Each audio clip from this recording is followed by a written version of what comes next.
എന്നെ ഒരു ദുബായ് പോലീസും അറസ്റ്റ് ചെയ്തിട്ടില്ല. ഞാൻ ഒരു ഹോസ്പിറ്റലും അല്ല. ഞാനൊരു ആർട്ടിസ്റ്റാണ്. ഞാൻ ഇവിടെ വന്ന പാപ്പിലോൺ എന്ന് പറയുന്ന ഫാമിലി ബാർ റെസ്റ്റോറൻറ്റ് പ്രമോഷന് വേണ്ടിയിട്ടാണ്. മനസ്സിലായി, ഞാനൊരു സെലിബ്രേറ്റ് ചെയ്യാനാണ് അവരെന്നെ. ഞാനൊക്കെ ഇടുന്നുണ്ടെങ്കിൽ അവൾ റീനെടുത്ത് കഴിഞ്ഞിട്ട് അവളെ പച്ചയ്ക്ക് വിളിക്കാൻ ചോദിക്കും. പബ്ലിക്കൽ ന്യൂസൻസിന് കേസെടുക്കും.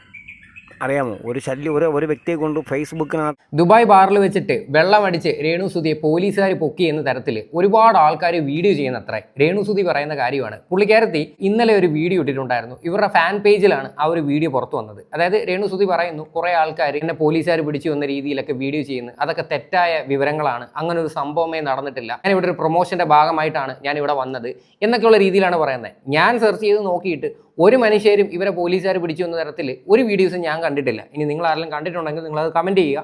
എന്തായാലും രേണുസുതി ദുബായിൽ പോയതോടെ പഴയ രീതിയിൽ സോഷ്യൽ മീഡിയയിൽ വീണ്ടും നല്ല രീതിയിൽ ട്രെൻഡിങ് ആയിട്ട് കയറി വരുന്നുണ്ട്. അതായത് പണ്ടറിയാമല്ലോ, രേണുസുതി ബിഗ് ബോസിൽ പോകുന്നതിന് മുന്നേ സോഷ്യൽ മീഡിയയിൽ എവിടെ നോക്കിക്കഴിഞ്ഞാലും രേണുസുതി മാത്രമായിരുന്നു. കാര്യം ഇവർ നെഗറ്റീവിലൂടെ പബ്ലിസിറ്റി ഉണ്ടാക്കുമായിരുന്നു. ശരിക്കും പറഞ്ഞാൽ ഒരു സുധി എന്ന് പറയുന്ന ഒരു വ്യക്തിയെ മരണ വ്യാപാരി ആക്കിക്കൊണ്ട് ചെയ്യുന്ന കുറച്ച് പരിപാടികളായിരുന്നു ഇവർ കാട്ടിക്കൂട്ടുന്നത്. ഞാൻ അങ്ങനെ തന്നെ പറയത്തുള്ളൂ. കാര്യം ഇതിപ്പോൾ നമ്മുടെ നാട്ടിൽ നിങ്ങൾ ആരെടുത്ത് ചോദിച്ചു കഴിഞ്ഞാലും എല്ലാവരും പറയുന്ന ഒരു കാര്യമാണ്, നമുക്ക് ഫേസ്ബുക്ക് ഓപ്പൺ ആക്കാൻ പറ്റുന്നില്ല. കാര്യം ഈ ഒരു സ്ത്രീയെ കാരണം ഞങ്ങൾ പൊറുതി മുട്ടിയിരിക്കുവാണ്. അങ്ങനെയൊക്കെയാണ് ആൾക്കാർ സംസാരിക്കുന്നത്. എൻ്റെ വീഡിയോ കണ്ട് ഫേസ്ബുക്കിൽ ഒരു വ്യക്തി എനിക്ക് മെസ്സേജ് അയച്ചിട്ടുണ്ടായിരുന്നു ഇവരെ പറ്റിയിട്ട് പറയുന്ന കുറച്ച് കാര്യങ്ങൾ. ഞാൻ ഈ ഒരു വീഡിയോയ്ക്കകത്ത് ആ വോയിസ് കേൾപ്പിക്കാം. എന്തായാലും ആദ്യം രേണുവിൻ്റെ ഒരു എക്സ്പ്ലനേഷൻ വീഡിയോ നമുക്കൊന്ന് കാണാം. നമസ്കാരം, രേണുസുതി. ഞാൻ എന്നെ സ്നേഹിക്കുന്നവർക്ക് വേണ്ടിയിട്ടാണ് ഈ വീഡിയോ ഇടുന്നത്. എന്നെ ഒരു ദുബായ് പോലീസും അറസ്റ്റ് ചെയ്തിട്ടുമില്ല. ഞാൻ ഹോസ്പിറ്റലിലും അല്ല. കുറേ വിവാദങ്ങൾ നടക്കുന്നുണ്ടല്ലോ, നമ്മുടെ ചിതൽ വ്ളോഗും അതുപോലെ ഏതാ ചോക്ക് ടോക്സും. പിന്നെ ചിതൽ വ്ളോഗ് എന്ന് ഉദ്ദേശിക്കുന്നത് അതുൽ വ്ളോഗ്സിനെയാണ്. എന്നാലും അതുലിൻ്റെ പേരിൽ കൊണ്ടുപോയി കംപ്ലൈൻറ്റ് കൊടുത്തിട്ട് അതൊന്നും ആയിട്ടില്ല. കാര്യം എന്ന് പറഞ്ഞാൽ പോലീസുകാർക്ക് തന്നെ മനസ്സിലായി അതിനകത്ത് യാതൊരു കാര്യമില്ലെന്ന്. കാര്യം എന്ന് പറഞ്ഞു കഴിഞ്ഞാൽ ഇവർ സോഷ്യൽ മീഡിയയിൽ കാട്ടിക്കൂട്ടുന്ന കാര്യം നമ്മളെല്ലാവരും കണ്ടുകൊണ്ടിരിക്കുക. ഓക്കെ, അപ്പം നിങ്ങൾ വെറുതെ വന്നിരുന്ന് ചൊറഞ്ഞിട്ട് ഒരു പ്രയോജനവും ഇല്ല. മോനു സത്യനും ഇവരാണ് മൂന്ന് പ്രധാനപ്പെട്ട ആൾക്കാർ. ബാക്കി കുറേ ഇങ്ങനെ നട്ടാ കുറയ്ക്കാത്ത കുരിക്കാത്ത കുറേ എണ്ണം ഇറങ്ങിയിട്ടുണ്ട് എനിക്ക് വേണ്ടിയിട്ട് എതിരെ വീഡിയോ ഇടാൻ. അവരുടെ പേര് പോലും ഞാൻ പറയാനുള്ള യോഗ്യത അവർക്കില്ല. അതുകൊണ്ട് ഞാൻ പറയണില്ല. അത് നേരെ തിരിച്ചാണ്. ശരിക്കും പറഞ്ഞു കഴിഞ്ഞാൽ നിങ്ങൾക്കാണ് യാതൊരു യോഗ്യതയില്ലാത്തത്. കാര്യം ബിഗ് ബോസിൽ എന്തോരം നാടകമാണ് നിങ്ങൾ കാട്ടിക്കൂട്ടിയത്. എനിക്ക് നിൽക്കാൻ പറ്റുന്നില്ല, എനിക്ക് പഴയ ഡ്രോമ കയറി വന്നു, സുധിച്ചേട്ടനെ എനിക്ക് ഓർമ്മ വന്നു, പെട്ടെന്ന് തന്നെ എനിക്ക് മക്കളെ കാണണം, ഇതുവരെ ഇല്ലാത്ത സ്നേഹങ്ങളൊക്കെയാണ് നിങ്ങൾ അതിനകത്ത് കാട്ടിക്കൂട്ടിയത്. അപ്പോഴേ ഞാൻ പറഞ്ഞു നിങ്ങൾ കാണിക്കുന്നത് മുഴുവനും കള്ളത്തരമാണ് എന്ന്. ഒരുപാട് വേറെ ഓപ്പർച്യൂണിറ്റിയാണ് നിങ്ങൾ കാരണം നഷ്ടപ്പെട്ടത്. അത് നിങ്ങൾക്കറിയോ? ബിഗ് ബോസിൽ ഇത്രയും പേയ്മെൻറ്റും കൊടുത്ത് ഇവരെ അതിനകത്തോട്ടി എന്തിൻ്റെ പേരിലാണ് അവർ വിളിച്ചതെന്ന് ഈ നിമിഷം വരെ എനിക്ക് മനസ്സിലാവുന്നില്ല. യാതൊരുവിധ കോൺട്രിബ്യൂഷനും ഇവർ കൊടുത്തിട്ടില്ല. ഇപ്പോൾ ഇവർക്ക് എന്തെങ്കിലും പ്രശ്നമുണ്ടോ? ഇവർക്ക് ഒരു പ്രശ്നവുമില്ല. ഇവർക്ക് ശരിക്കും പറഞ്ഞു കഴിഞ്ഞാൽ പുറത്ത് ഇങ്ങനെ ഇറങ്ങണം, ഇതുപോലെ എന്തെങ്കിലും കോൺട്രവേഴ്സീസ് ഉണ്ടാക്കണം, ഇതൊക്കെയാണ് സത്യം പറഞ്ഞാൽ ഇവർക്ക് ഇഷ്ടം. അതൊന്നും അതിനകത്ത് കടന്നു കഴിഞ്ഞാൽ നടക്കത്തില്ല. അത്രയേ ഉള്ളൂ. ഇവരുടെയൊക്കെ വീടിന്റെ ഫ്രണ്ടിൽ എഴുതി വെക്കണം രേണുസുതി ഈ വീടിന്റെ ഐശ്വര്യം. കാരണം എന്നെ വെച്ചിട്ട് നെഗറ്റീവ് പറഞ്ഞ് കുറേ കാശ് ഉണ്ടാക്കുന്നുണ്ടല്ലോ. നിങ്ങൾക്ക് വേണ്ട അതല്ലേ? നിങ്ങൾക്ക് വേണ്ടത് റീച്ചാണ്. എത്രത്തോളം നെഗറ്റിവിറ്റി ഉണ്ടാക്കാൻ പറ്റുന്നു അത്രത്തോളം നിങ്ങൾ ഉണ്ടാക്കിക്കൊണ്ടിരിക്കുകയാണ്. അതാണ് നിങ്ങളെന്ന് പറയുന്ന ഒരു വ്യക്തി. കാര്യം സോഷ്യൽ മീഡിയയിൽ എക്സിസ്റ്റ് ചെയ്യണമെങ്കിൽ ഇതുപോലെ എന്തെങ്കിലും കോൺട്രവേഴ്സീസ് ഉണ്ടാക്കണം. അത് നിങ്ങൾ ചെയ്യുന്നതിൻ്റെ പേരിലാണ് ആൾക്കാർ എല്ലാവരും എടുത്ത് വെച്ച് റിയാക്ട് ചെയ്യുന്നത്. പ്രത്യേകിച്ച് നമ്മളെ സംബന്ധിച്ച് ശരിയാണ്, നമുക്ക് വ്യൂവർഷിപ്പും കാര്യങ്ങളും എല്ലാം കിട്ടുന്നുണ്ട്. പക്ഷെ അതിൻ്റെ കൂട്ടത്തിൽ നമ്മൾ നമ്മുടെ അഭിപ്രായമാണ് പറയണത്, ഞങ്ങളില്ലാത്ത കാര്യങ്ങൾ പറയുന്നില്ല. നിങ്ങൾ കാട്ടി കൂട്ടുന്ന കുറേ കോമാളിത്തരങ്ങളാണ് നമ്മളെടുത്ത് വെച്ച് പബ്ലിക്കിൻ്റെ മുന്നിൽ പറയണത്.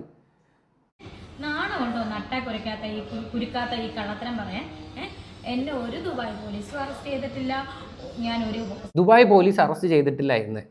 ഈ ദുബായ് പോലീസിൻ്റെ കേസ് ആരാണ് കുത്തിപ്പൊക്കിയത് എനിക്ക് പിടികിട്ടുന്നില്ല. അങ്ങനെ വ്യാജമായിട്ടുള്ള രീതിയിലൊക്കെ ഓരോ ആൾക്കാർ വീഡിയോ ചെയ്യുന്നെങ്കിൽ നിങ്ങൾ തീർച്ചയായിട്ടും കംപ്ലയിൻറ്റ് കൊടുക്കണം.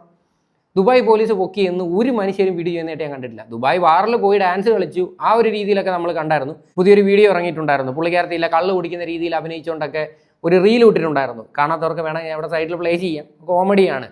അത് പ്രൊമോഷൻ്റെ ഭാഗമായിട്ട് പുള്ളിക്കകത്ത് ചെയ്തതാന്ന് വെച്ചോ, ഓക്കെ, അതെന്തോ ആയിക്കോട്ടെ. പക്ഷേ ബാറിൽ ചെന്നിട്ട് പോലീസുകാർ പിടിക്കേണ്ട കാര്യം എന്തോ? നിങ്ങളെ വെള്ളം അടിച്ചിട്ട് പോലീസുകാർ പിടിച്ചുകൊണ്ട് പോകേണ്ട ആവശ്യം എന്താ? എനിക്ക് പിടികിട്ടുന്നില്ല. ഇതൊക്കെ ആരുടെ അടിച്ചിറക്കിയത്? ഞാനൊരു ആർട്ടിസ്റ്റാണ്. ഞാൻ ഇവിടെ വന്ന പാപ്പിലോൺ എന്ന് പറയുന്ന ഫാമിലി ബാർ റെസ്റ്റോറൻറ്റ് പ്രമോഷന് വേണ്ടിയിട്ടാണ്. അതെ, ബാറിൽ പോയി കിടന്ന് ഡാൻസ് കളി.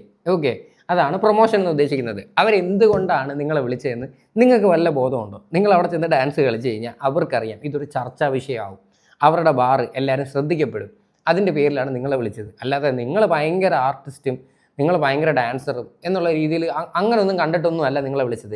നിങ്ങൾ എവിടെയെങ്കിലും പാട്ട് പാടാനായിട്ട് വിളിച്ചിട്ടുണ്ടെങ്കിലും ഓക്കെ, നിങ്ങൾക്ക് പിന്നെ അത്യാവശ്യമായിട്ട് പാടാനറിയാം, അത് ഞാൻ സമ്മതിച്ചിട്ടുണ്ട്, കുഴപ്പമില്ല, നിങ്ങൾ നല്ല രീതിയിൽ പാടും. പക്ഷേ നിങ്ങൾ വേറെ എന്താണ് നിങ്ങൾ ചെയ്യുന്നത്? നിങ്ങൾ നേരെ പോയി അഭിനയിക്കുമോ? ഇല്ല. നിങ്ങൾ നേരെ പോയി ഡാൻസ് കളിക്കുമോ? ഒരു തേങ്ങയും നിങ്ങൾ ചെയ്യുന്നില്ല. അപ്പം നിങ്ങളുടെ നെഗറ്റിവിറ്റിയാണ് അവർക്കും വേണ്ടത്. അതുകൊണ്ടാണ് അവർ വിളിച്ചത്. മനസ്സിലായി, ഞാനൊരു സെലിബ്രിറ്റി ആയിട്ടാണ് അവരെന്നെ വിളിച്ചത്. നിങ്ങൾ സെലിബ്രിറ്റി എന്ന് പറയുന്നത് എങ്ങനെയാണ് ആയത്? കൊല്ലം സുധി എന്ന് പറയുന്ന ഒരു വ്യക്തി കാരണമല്ലേ നിങ്ങൾ സെലിബ്രിറ്റി ആയത്? അതായത് നിങ്ങൾ 10 പേരെ അറിയാനായിട്ട് തുടങ്ങി, ബിഗ് ബോസ് എന്ന് പറയുന്നൊരു ഷോയിൽ പോയി. അപ്പോൾ ആ ഒരു പേര് വല്ലപ്പോഴും ഒന്ന് ആലോചിച്ച് കഴിഞ്ഞാൽ വളരെ നന്നായിരിക്കും. അപ്പോൾ അതിവിടെ ഫാമിലി ആയിട്ട് വന്ന് ഫുഡ് കഴിക്കാനും അതുപോലെ ഡ്രിങ്ക്സ് കഴിക്കേണ്ടവർ കഴിച്ചാൽ മതി. ബാറിൽ ചെന്ന് ഡ്രിങ്ക്സ് കഴിക്കേണ്ടവർ കഴിച്ചാൽ മതി. പക്ഷേ ഇത് കാണുന്ന ജനങ്ങൾ ഏത് രീതിയിലായിരിക്കും എടുക്കുന്നത്? നിങ്ങൾ ബാറിൽ ചെന്നിട്ട് ഡാൻസ് കളിക്കുന്നുള്ള രീതിയിലല്ലേ വരത്തുള്ളൂ. അതായത് അവിടെ പോയില്ല, വേറെ കുറച്ച് വീഡിയോസൊക്കെ കണ്ടിട്ടുണ്ടായിരുന്നു, നിങ്ങൾ ക്യാമറ കളിക്കുന്നുള്ള രീതിയിലൊക്കെ അവിടെ ചെന്നിട്ട്. അപ്പം ഇത് കാണുന്ന ജനങ്ങൾ അങ്ങനെയൊക്കെ ചിന്തിക്കത്തുള്ളൂ. എല്ലാവരും നിങ്ങൾക്ക് തിരുത്താൻ പറ്റത്തില്ല. അപ്പം ഇത്രയും നെഗറ്റിവിറ്റി ഉണ്ടാക്കുന്നത് ആരാണ്? രേണു എന്ന് പറയുന്നൊരു വ്യക്തിയാണ് ഇതിനെല്ലാത്തിനും പ്രധാനപ്പെട്ടൊരു കാരണം. സോ നിങ്ങൾ ആദ്യമേ സ്വന്തമായിട്ട് ഈ പരിപാടികളൊക്കെ നിർത്താൻ നോക്ക്. എങ്കിൽ പിന്നെ ഒരു മനുഷ്യരെ നിങ്ങളെ കുറ്റം പറയത്തില്ല. നിങ്ങൾ വേറൊരു കാര്യം പറയുന്നുണ്ടായിരുന്നു, എനിക്ക് നെഗറ്റീവ് കമൻസ് ഒന്നും ഞാൻ മൈൻഡ് ചെയ്യാറേയില്ല, ഞാൻ ശ്രദ്ധിക്കാറേയില്ലെന്ന്. പക്ഷേ നിങ്ങളുടെ ആ ഒരു കള്ളു കുടിക്കുന്ന ആ ഒരു വീഡിയോയുടെ താഴെ ആ കമൻറ്റ് ബോക്സ് നിങ്ങൾ ഓഫാക്കി വെച്ചിരിക്കുവാണ്. അതെന്തുകൊണ്ടാണ് നിങ്ങൾ ഓഫാക്കിയത്? അപ്പം നിങ്ങൾക്ക് തന്നെ യാതൊരുവിധ നിലപാടും ഇല്ല എന്ന് അതിൽ നിന്നൊക്കെ വ്യക്തമാണ്. പിന്നെ ഞാൻ അഭിനയിച്ചത് പരിമല ചെരുവിലെ എന്ന് പറയുന്ന പാട്ട് അഭിനയിച്ചത് അത് അവരുടെ പ്രമോഷനായിരുന്നു. അത് കള്ള് കുടിക്കുന്നതായിട്ട് നമ്മൾ അഭിനയിക്കേണ്ട സ്ഥലത്ത് നമ്മൾ അഭിനയിച്ചല്ലേ പറ്റുന്ന. ഞാനൊരു ആർട്ടിസ്റ്റാണ്, ഞാൻ ഇതിന് മുന്നേ അഭിനയിച്ചിട്ടുണ്ടല്ലോ, അതുപോലെ അഭിനയിച്ചതാണ്. അതിന് ഞാൻ കള്ളു കുടിച്ച് വെളിവില്ലാതെ വഴി കിടന്ന് ദുബായി പോയി. സംഭവം എന്ന് പറഞ്ഞു കഴിഞ്ഞാൽ എന്തോന്നറിയോ, രേണു എന്ന് പറയുന്ന ഒരാളുടെ ഒരു പിക്ചർ നമ്മുടെ മനസ്സിലോട്ടൊക്കെ വരുമ്പോഴത്തേക്ക് ഈ കൊല്ലം സുധി മരിച്ചു, ഈ 2 മക്കൾക്ക് വേണ്ടി കിടന്ന് കഷ്ടപ്പെടുന്നു, അതായത് വാടക അടയ്ക്കാൻ വേണ്ടിയിട്ട് പൈസ ഇല്ലാതെ ഒരുപാട് മോശപ്പെട്ട സാഹചര്യത്തിലൂടെ കടന്നു പോകുന്നൊരു വ്യക്തി. അങ്ങനെയാണ് നമ്മുടെയൊക്കെ കണ്ണിൽ. പെട്ടെന്നൊരു സുപ്രഭാതത്തിൽ രേണു ഇങ്ങനെയൊക്കെയുള്ള രീതിയിൽ വരുമ്പോഴത്തേക്ക് ആൾക്കാർക്ക് അത് അക്സെപ്റ്റ് ചെയ്യാൻ ഭയങ്കര ബുദ്ധിമുട്ടാണ്. അത് മാത്രമല്ല, രേണുവിന് ഏത് രീതിയിൽ വേണമെങ്കിലും ജീവിക്കാം, അത് രേണുവിൻ്റെ പേഴ്സണൽ ചോയ്സാണ്. പക്ഷേ എന്നാൽ പോലും ഇവിടെ മനസ്സിലാക്കേണ്ട ഒരു കാര്യമുണ്ട്, അത് ഈ രീതിയല്ല അതിന് തിരഞ്ഞെടുക്കേണ്ടത്. അതായത് നാട്ടുകാരെ എല്ലാവരെയും വെറുപ്പിച്ചുകൊണ്ടല്ല നിങ്ങളൊന്നും നേടേണ്ടത്. നിങ്ങൾക്ക് സ്വന്തമായിട്ട് കഴിവുണ്ടെങ്കിൽ നിങ്ങൾ ആ ഒരു കഴിവിലൂടെ കയറി വരാനായിട്ടാണ് നിങ്ങൾ ശ്രമിക്കേണ്ടത്. അല്ലാതെ ഇത് മൊത്തം അവരെയും തെറി പറഞ്ഞ് ഇവരെയും തെറി പറഞ്ഞ് ദാനമായി തന്നവരെയും ചീത്ത വിളിച്ച് ആ രീതിയിലൊക്കെ പോയി കഴിഞ്ഞാൽ ആര് നിങ്ങളെ മൈൻഡ് ചെയ്യും?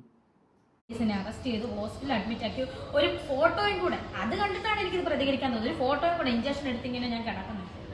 നിങ്ങൾക്കൊന്നും എനിക്ക് ഇതിൽ കൂടുതൽ എന്താ പറയാ, നാണമുണ്ടോ നിങ്ങൾക്ക്? നാണം കെട്ടവന്മാരെ ഇങ്ങനെ ഞാൻ പറയുന്നുള്ളൂ.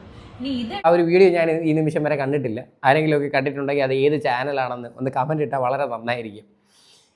ദുബായ് പോലീസ് ഡാൻസ് കളിച്ച് പിടിച്ച് ഹോസ്പിറ്റലിൽ അഡ്മിറ്റ് ആയെന്നൊക്കെ പറഞ്ഞ് അങ്ങനെയൊക്കെ ആരെങ്കിലുമൊക്കെ വീഡിയോ ചെയ്യുമോ? ഇല്ലാത്ത കഥകളൊക്കെ ചെയ്യുമോ? എനിക്കറിയാൻ വയ്യ. എന്തായാലും ഇതൊരു തമിഴ്നാട്ടിലൊരു വകുപ്പായി രേണു സുധിയെ ദുബായ് ബാറിൽ വെച്ച് പോലീസുകാർ പൊക്കി. അതെന്തായാലും അടിപൊളിയായിരിക്കും. ഒന്നും പറയാനില്ല. ഇവരായിട്ട് തന്നെയാണ് ഇവരുടെ വില കളയുന്നത്. ഞാൻ 2 ദിവസത്തിന് മുന്നേ ഇവരെ പറ്റിയിട്ടൊരു വീഡിയോ ചെയ്തിട്ടുണ്ടായിരുന്നു. അതിനകത്ത് ശീതളിസം എന്ന് പറയുന്ന ഒരു ചാനലിൽ ആ ഒരു പുള്ളിക്കാരത്തി ഇവരെ പറ്റി കുറച്ച് കാര്യം പറഞ്ഞായിരുന്നു. അത് എന്തായിരുന്നു പറഞ്ഞത്? നമുക്കൊക്കെ സ്വന്തമായിട്ടൊരു വിലയുണ്ട്, ആ വില നമ്മൾ ആളുടെ മുന്നിൽ കൊണ്ടുവന്ന് നമ്മൾ കളയരുത്, അല്ലേ? അത് കളഞ്ഞു കഴിഞ്ഞാൽ ഒരു പട്ടിയും നമ്മളെ മൈൻഡ് ചെയ്യത്തില്ല. അതാണ് ഇവർക്ക് പറ്റിയത്. അതായത് ഇവരുടെ സ്വന്തമായിട്ടുള്ള ആ ഒരു നിലയും വിലയും ഇവരായിട്ട് തന്നെ കൊണ്ട് കളയുവാണ്. അപ്പം നാളെ ഒരു കാലത്ത് രേണു എന്ന് പറഞ്ഞു കഴിഞ്ഞാൽ അതില്ല ബാറിലെങ്ങാണ്ട് പോയി കിടന്ന് ഡാൻസ് കളിക്കുന്നത്, അതായത് ഒരു വിലയും നിങ്ങൾക്ക് ജനങ്ങൾ തരില്ല. നിങ്ങളായിട്ട് നിങ്ങളുടെ വില കൊണ്ടുവന്ന് നശിപ്പിച്ച. എനിക്ക് ഇത്രേ നിങ്ങളെപ്പറ്റി പറയാനുള്ളൂ. അത് നിങ്ങൾ മനസ്സിലാക്കി പ്രവർത്തിച്ചാൽ ഇനിയെങ്കിലും നല്ലതായിരുന്നു. നിങ്ങൾക്ക് കിട്ടിയ ഒരു ഓപ്പർച്യൂണിറ്റി ആയിരുന്നു ആ ബിഗ് ബോസ്. ഈ നെഗറ്റിവിറ്റി കംപ്ലീറ്റ് നിങ്ങൾക്ക് മാറ്റായിരുന്നു. പക്ഷെ നിങ്ങൾ അതും ചെയ്തില്ല. അവിടെ ചെന്നിട്ട് ഉടനെ എനിക്ക് വീട്ടിൽ പോകണമെന്നും പറഞ്ഞ് കള്ളത്തരം പറഞ്ഞിട്ട് അവിടെ നിന്ന് പുറത്ത് ചാടി. അലക്കിയാലും കുഴപ്പമില്ല, എനിക്ക് എൻ്റെ മറുപടി എന്നെ സ്നേഹിക്കുന്നവർക്ക് വേണ്ടി ഞാൻ പറയണമെന്നുള്ളത് ഉത്തരവാദിത്തമാണ്. അതുകൊണ്ട് ഞാൻ പറഞ്ഞു, എന്നെ ആരും അറസ്റ്റ് ചെയ്തിട്ടില്ല, ഞാൻ ഇവിടെ തന്നെ ഉണ്ട്. സാൻ മറീനോ ഹോട്ടൽ പാപ്പിലോണിലുണ്ട്. 11-ാം തീയതി ഉച്ച കഴിഞ്ഞ് വൈകിട്ട് ഞാൻ ഇന്ത്യയിലോട്ട് പോകത്തുള്ളൂ. അപ്പം എന്നെ എല്ലാം സപ്പോർട്ട് ചെയ്യുന്നവർക്ക് ഒരുപാട് താങ്ക്സ്, ഒരുപാട് നന്ദി. Thank you. ഇത് ശരിക്കും പറഞ്ഞാൽ നെഗറ്റീവ് പബ്ലിസിറ്റിക്ക് വേണ്ടി നിങ്ങൾ ഉണ്ടാക്കുന്നതാണെങ്കിലോ, ഇങ്ങനൊരു സാധനം ഒരു മനുഷ്യരും ചെയ്യാതെ നിങ്ങൾ വെറുതെ വിവാദം ഉണ്ടാക്കാൻ വേണ്ടി വന്ന് പറഞ്ഞാണെന്ന് പറഞ്ഞു കഴിഞ്ഞാൽ നിങ്ങൾക്ക് നിഷേധിക്കാൻ പറ്റുമോ? കാര്യം ഞാൻ എവിടെയും സെർച്ച് ചെയ്ത് നോക്കിയിട്ട് ഇങ്ങനൊരു സാധനം കാണുന്നില്ല. ദുബായ് പോലീസ് അറസ്റ്റ് ചെയ്യുമെന്ന് പറഞ്ഞൊക്കെ വീഡിയോ ചെയ്യുമെന്ന് പറഞ്ഞു കഴിഞ്ഞാൽ, ഇനി ഞാനിവിടെ നിങ്ങൾക്കൊരു വോയിസ് കേൾപ്പിച്ച് തരാം. അതായത് എൻ്റെ വീഡിയോ ഫേസ്ബുക്കിൽ കണ്ടിട്ട് ഒരാൾ മെസ്സേജ് ഇട്ടതാണ്. അതായത് രേണു കൂടെ മനസ്സിലാക്കേണ്ടത് ജനങ്ങളുടെ അഭിപ്രായമാണ് നിങ്ങളെ പറ്റിയിട്ട്. അത് നിങ്ങളൊന്ന് കേട്ട് നോക്കിക്കും. ഞാനൊക്കെ കിടന്നുണ്ടെങ്കിൽ അവൾ വീടിനടുത്ത് പോയിട്ട് അവളെ പച്ചയ്ക്ക് വിളിക്കാൻ ചോദിക്കും. പബ്ലിക്കൽ ന്യൂസൻസിന് കേസെടുക്കും. അറിയാമോ? ഒരു ശല്യം ഒരു വ്യക്തിയെ കൊണ്ട് ഫേസ്ബുക്കിനകത്ത് ഓവറായിട്ട് ഒരു ഹോൾഡറിനകത്തും ഓവറായിട്ടും മെയിനായിട്ട് അവൾ മറ്റുള്ളവരെ തെറി പറഞ്ഞുകൊണ്ടും മറ്റുള്ളവരുടെ മുന്നിൽ കോമാളി വേഷം കെട്ടിക്കൊണ്ടും മറ്റുള്ളവരെ വിഡ്ഢികളാക്കിക്കൊണ്ടും മറ്റുള്ളവരുടെ മുന്നിൽ നിന്ന് ദാനങ്ങൾ കൈനീട്ടി വാങ്ങി ദാനം കൊടുക്കുന്ന സാധനങ്ങളെല്ലാം കൈനീട്ടി വാങ്ങിയിട്ട് മറ്റുള്ളവരെ കുറ്റം പറച്ചില്ല എന്നൊക്കെ പറഞ്ഞുകൊണ്ട് ഒരു ക്യാസ് പ്രൊഫൈൽ ചെയ്ത് കഴിഞ്ഞാണ്ടല്ലോ ഒരുത്തി കേട്ടല്ലോ. അതായത് ജനങ്ങളുടെ ഒപ്പീനിയനാണ് നിങ്ങളെ പറ്റിയിട്ട്. പ്രത്യേകിച്ച് ദാനമായിട്ട് തന്ന ആൾക്കാരെയൊക്കെ നിങ്ങൾ തെറി പറഞ്ഞിട്ട് നിങ്ങൾ കാട്ടിക്കൂട്ടുന്ന കുറച്ച് പരിപാടികളുണ്ടല്ലോ. ഒരു മനുഷ്യർക്കും അത് അക്സെപ്റ്റ് ചെയ്യാനായിട്ട് പറ്റുന്നില്ല. ഒരു മനുഷ്യരും അത് അംഗീകരിക്കുന്നില്ല. അപ്പം നിങ്ങൾ ചെയ്യുന്ന പ്രവർത്തികൾ നിങ്ങളായിട്ട് തന്നെ സ്വയം അത് മനസ്സിലാക്കുക. ഇനിയെങ്കിലും ബാക്കിയോടെ കേൾക്കുക. സ്വാതന്ത്ര്യമായിട്ട് ഒരു സ്ഥലത്ത് നിൽക്കാൻ കഴിഞ്ഞില്ലെങ്കിൽ അവളെന്ത് ചെയ്യും? ഇപ്പം നിങ്ങൾ തന്നെ വിചാരിച്ചൊരു കാര്യം, നിങ്ങൾ വിചാരിച്ചൊരു ലക്ഷ്യം, നിങ്ങളുടെ ഭാര്യ മരിക്കുക അല്ലെങ്കിൽ നിങ്ങൾക്ക് മറ്റാരെങ്കിലും ഇല്ലെങ്കിൽ നിങ്ങൾ ഒരിക്കലും ഒരാൾ നിന്ന് നിങ്ങളിൽ നിന്ന് നിങ്ങൾ ഏറ്റെടുത്ത നിങ്ങളുടെ വൈഫ് ചിലപ്പോൾ ഒരു വലിയൊരു പാട്ടുകാരിയായിരിക്കും. നിങ്ങൾക്ക് അത്യാവശ്യം പാടാനൊക്കെ അറിയാം, ഒരുവിധം കാണാണെന്നെങ്കിലും പാടാൻ അറിയാമെന്ന് വെച്ചോ. നിങ്ങളെന്ത് ചെയ്യും? ആ ആൾ മൺമറഞ്ഞു പോകുമ്പോൾ നിങ്ങൾ ആ രംഗത്ത് വരാൻ നിങ്ങൾ എന്ത്? അതെ, തീർച്ചയായിട്ടും.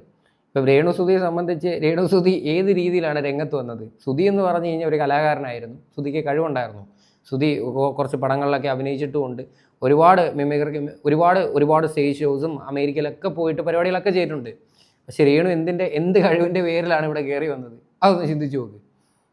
കൊണ്ട് കൊതിക്കും. കാരണം നിങ്ങൾക്ക് പെട്ടെന്ന് ഈസിയായിട്ട് വരാനുള്ള വഴി നിങ്ങൾക്ക് തന്നെ തുറന്നു വെച്ചിട്ടാണ് നിങ്ങളെ കൂടെ താമസിച്ചാൽ നിങ്ങളെ വൈഫ് പോകുന്നത്. നിങ്ങൾക്ക് ഇറങ്ങാനുള്ള വഴി തുറന്നു വെച്ചിരുന്നിട്ടുണ്ട്. അത് നിങ്ങൾ ഇറങ്ങിക്കഴിഞ്ഞാൽ നിങ്ങൾ ഇതൊക്കെ തന്നെയാണ് ചെയ്യുന്നത്. അതിന് മാറ്റമൊന്നുമില്ല. പക്ഷേ എവളെ എന്തായാലും ഇങ്ങനെ വിട്ട് കഴിഞ്ഞാൽ എവളെ ഒരുപാട് കയറി എവളെ അവസാനം ജനമധ്യത്തിൽ ഒരു സ്ത്രീകൾക്കെതിരെ ഒരു വലിയൊരു പദഭീഷണി തന്നെയാണ് എവള് ചെയ്യണത്. കാരണം എവള് എന്തൊക്കെയാണ് എവള് ചെയ്യണമെന്ന് ഇവക്ക് തന്നെ അറിഞ്ഞുകൂടാ. ഇവക്ക് ഓണം ആഘോഷിക്കാൻ പറ്റിയില്ല. ഇവളെ ബിഗ് ബോസിനകത്ത് കിടന്ന് കരഞ്ഞ് ഓരോ ആൾക്കാരുടെ സംസാരമാണ് ഇതിനകത്തെ. പുള്ളിക്കാരൻ മോശമായിട്ടോ ചീത്തയൊന്നും പറയുന്നതൊന്നുമില്ല, പുള്ളിയുടെ ഒരു ടോണാണത്. പക്ഷേ ഇത് രേണു ഒന്ന് കേൾക്കുന്നത് വളരെ നന്നായിരിക്കും. നിങ്ങളെ പറ്റിയിട്ടുള്ള അഭിപ്രായങ്ങളാണ്. എന്നാലും ബിഗ് ബോസ് ചെന്നിട്ട് ഓണം ആഘോഷിക്കാൻ പറ്റിയില്ല, ഏതെങ്കിലും രീതിയിൽ വെളിയിൽ ചാടണമായിരുന്നു, അതുകൊണ്ട് കാണിച്ച തന്ത്രങ്ങളാണ് ഇതൊക്കെ എന്തൊക്കെയാണ് ആൾക്കാരെല്ലാവരും പറയുന്നത്. അതൊക്കെ വളരെ സത്യമല്ലേ? നിങ്ങൾക്ക് പുറത്തിറങ്ങി ഇതുപോലുള്ള കോൺട്രവേഴ്സിയും കാര്യങ്ങളൊക്കെ ഉണ്ടാക്കണം.